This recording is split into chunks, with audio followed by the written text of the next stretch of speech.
You know, one of the things we didn't get to talk about when I went from 1956 Vandalia to 1972 Vandalia in the Archers was that happened in 1971. We had planned this for 2 years. It took 2 years to put it together. And it was going to be called the Carlyle Lake Festival. We had 10 partners. One of them was an attorney. The attorney was Dakin Williams. He was the brother of Tennessee Williams here in Edwardsville. In Collinsville. And he was one of the partners, and one of the partners was the guy that owned, he had his own airplane, and we were on 110 acres. We had our own little landing strip we could actually come in on. And we were going to call it the Carlyle Lake Festival. Well, once the city had come out and they started doing traffic counts, they come up with thousands of people that were going to be there. And it was so many people that they told us we had to have a quart of liquid per person per hour. We were only going to sell 12 stands, one juice stand and one Coke stand and a hot dog stand. They made us sell 36 more. So we had to build up, we had to hire a carpenter, had to build all these stands and go with the tents, because when we sold one, it was actually with the tent, and the stand was in the tent. Well, the traffic count was so high that they finally decided that we couldn't call it the festival. We had to call it the Carlyle Lake Water Show. They was afraid there was going to be too many people and it was going to cause problems. So we had catalogs piled up in one of the tents, 6 foot high. We had to change all the covers on every one of our catalogs. Anyway, what's so carny is the first day of the show, I remember that Channel 2 and Channel 4 helicopter collided. It was right over everything. Somebody could have got killed. But anyway, that was the start of the show that really caused it to be kind of exciting. Anyway, we had to sell soda stands, juice stands, hamburger stands, hot dog stands, fish stands, and beer stands. We got the Lazy Sea Rodeo was going to appear. We had the boat races because it was right on Carlyle Lake. We had an air show. We were going to do 3 one-hour shows of air for the whole 10 days. This was a 10-day affair. We had speedboats, we had skydiving, demolition derby, stock car races. I'll never forget the first day of the show, some kid stole a car and was hot lapping it around the laps and crashed it and broke both of his legs. And actually, the same day, the first day of the show, one of the trucks from all of the carnival that was coming in, they were going to have 12 rides. One of them broke loose, come down a hill and ran into a tent and crushed a guy's legs.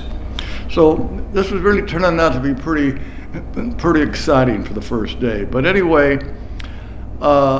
we had a championship drum contest. We had Cole Younger and the Raiders were going to appear, and we hired a lot of the country acts. I had to have half down for all these country acts. One of them was Hank Williams Jr. in a cast of 20, Liz Anderson, Lefty Frizzell.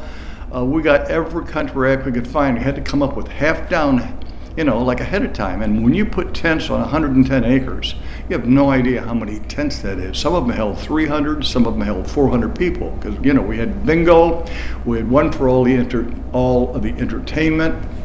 And we had to come up with 10 grand down for the tents and 5 grand down for the outdoor toilets. So this is getting pretty costly. So as we actually sold all the stands and everything was going pretty well like at first, we even had some quick draw artists come out and told us that we had to bury all of the cable on 110 acres, 10 inches underground. So that's a lot of cable, because everyone went to a tent and they went to a pole, and every pole had its own transformer. So we had to have the power company come out and put transformers on the whole 110 acres. this was really getting to be a very costly situation. Well, you know, actually the first day of the show, what really happened was it rained. There was 30,000 people showed up. This was going to be a gigantic show, and we were going to have it every year. It just rained and rained and rained, and what happened is the carnival, which was going to have 12 of they were actually coming in from Chicago. They were going to have 12 rides, they only brought 8. And the second day, it kept raining again.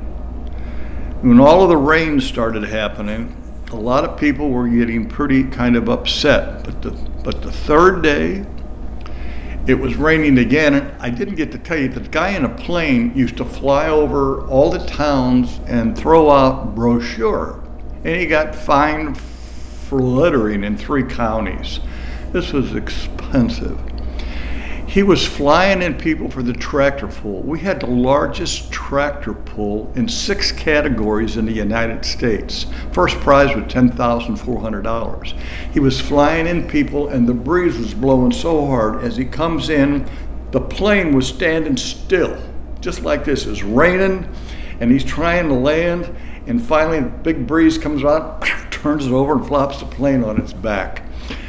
Luckily, nobody got hurt, but it ruined his airplane. So that was all of the flying after that. Well, anyway, on the 5th day, it started raining again, and I remembered that one of the guys that had a beer stand the first day got closed up because he served minors. His name was Rich Lang from the Guild.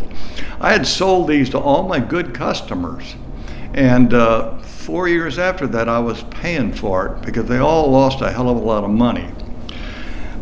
But anyway, it just kept raining and raining and raining, and then they come out and told us we couldn't have a bingo tent because it was gambling.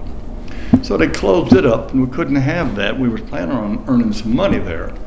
So anyway, after about the 6th day, it started raining. Everybody just decided, well, let's just all go to the tent where we had the bingo, and one of the guys had all his Coke left, one guy's had all the juice left, one guy had a lot of hot dogs left, one had a lot of hamburgers, and they brought it down there, and they were going to watch the movies and just have a big party. And somebody showed a dirty movie, and they got closed up. Man, this was really embarrassing.